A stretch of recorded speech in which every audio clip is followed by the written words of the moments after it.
मार्गशीर्ष माह की शुक्ल पक्ष की एकादशी के दिन महाभारत की रणभूमि कुरुक्षेत्र में भगवान श्री कृष्ण द्वारा अर्जुन को दिया गया दिव्य ज्ञान गीता के उपदेश के रूप में जाना जाता है।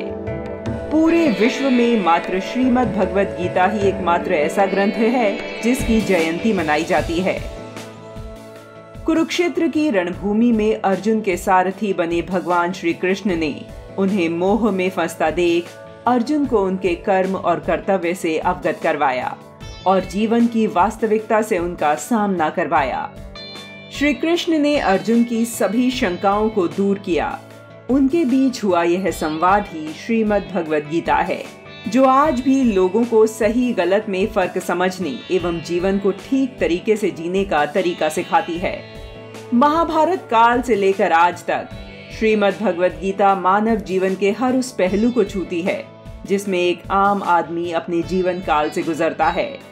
भारतीय स्वाधीनता संग्राम के समय में भी स्वाधीनता सेनानियों को कर्तव्य पथ पर डटे रहने की प्रेरणा भगवद गीता से ही मिलती थी। यही कारण था कि कई स्वतंत्रता सेनानियों के विचारों में गीता के दिव्य ज्ञान की झलक दिखती थी और वह हमेशा अपने साथ श्रीमद् भगवद गीता रखते थे। इन महान हस्तियों का मानना था कि गीता के माध्यम से उन्हें अपने जीवन में मार्गदर्शन मिलता है। भगवद गीता ने अनगिनत लोगों को प्रेरणा दी है और उनके जीवन को बदलने में महत्वपूर्ण भूमिका निभाई है। युवा क्रांतिकारी खुदीराम बोस को मात्र 18 साल की उम्र में फांसी दे दी गई थी। फांसी चढ़ते समय उनके साथ श्रीमद् भगवद गीता थी। जब अंग्रेजों के खिलाफ आजादी की अलख जगाने वाले क्रांतिकारी संगठन अनुशीलन समिति के ढाका कार्यालय पर छापा मारा गया, तब अंग्रेज अधिकारियों को भगवद गीता की दर्जनों प्रतियां प्राप्त हुई। यह स्वाधीनता संग्राम के दौरान क्रांतिकारियों पर भगवद गीता का आश्चर्यजनक प्रभाव ही था कि प्रत्येक क्रांतिकारी भगवद गीता से प्रेरणा और ऊर्जा पाते थे। गीता को समझने के लिए जेल में भगत सिंह ने बाल गंगाधर तिलक की टीका गीता रहस्य को पढ़ने के लिए मंगवाया था। वो गीता का अध्ययन कर रहे थे और स्वतंत्रता संग्राम के लिए उससे प्रेरणा भी ले रहे थे। पंजाब के खट्टर कलां गांव में स्थित शहीद आजम सरदार भगत सिंह म्यूजियम में आज भी यह भगवद गीता रखी हुई है।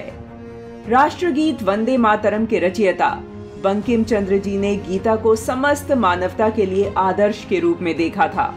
उन्होंने गीता पर एक भाष्य लिखा जो उनकी मृत्यु के समय केवल 3/4 ही पूरा हुआ था। यह ऐतिहासिक और साहित्यिक शोध के आधार पर कृष्ण का एक प्रेरक जीवन रेखा चित्र था, जिसका शीर्षक था श्री कृष्ण चरित्र। स्वतंत्रता सेनानी दामोदर पंत चापेकर और मदन लाल ढींगरा को ब्रिटिश सरकार ने जब फांसी दी तो उन्होंने भी फांसी के समय भगवद गीता को धारण किया हुआ था। वहीं जब बिहार के पहले मुख्यमंत्री कृष्ण सिंह ने अपने साथियों के साथ आजादी का सपना देखा था तो कष्टहरणी गंगा घाट पर एक हाथ में गीता और दूसरे हाथ में गंगा जल लेकर आजादी का संकल्प लिया था।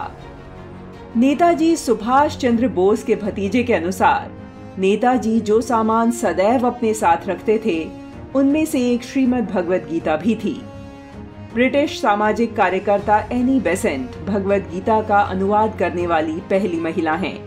उन्होंने भगवद गीता का अनुवाद द लॉर्ड सॉन्ग्स के नाम से किया।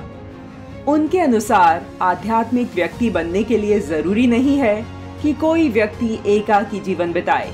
भगवद गीता हमें सिखाती है कि कैसे ईश्वर को सांसारिक जीवन में रहते हुए पाया जा सकता है। इसे पाने के लिए बाधाएं हमारे अंदर मौजूद हैं और हम उसे बाहरी जीवन में ढूंढते हैं। भगवद गीता जीवन प्रबंधन का अमूल्य ग्रंथ है जो भारत की ही नहीं अपितु संपूर्ण मानव जाति की धरोहर है।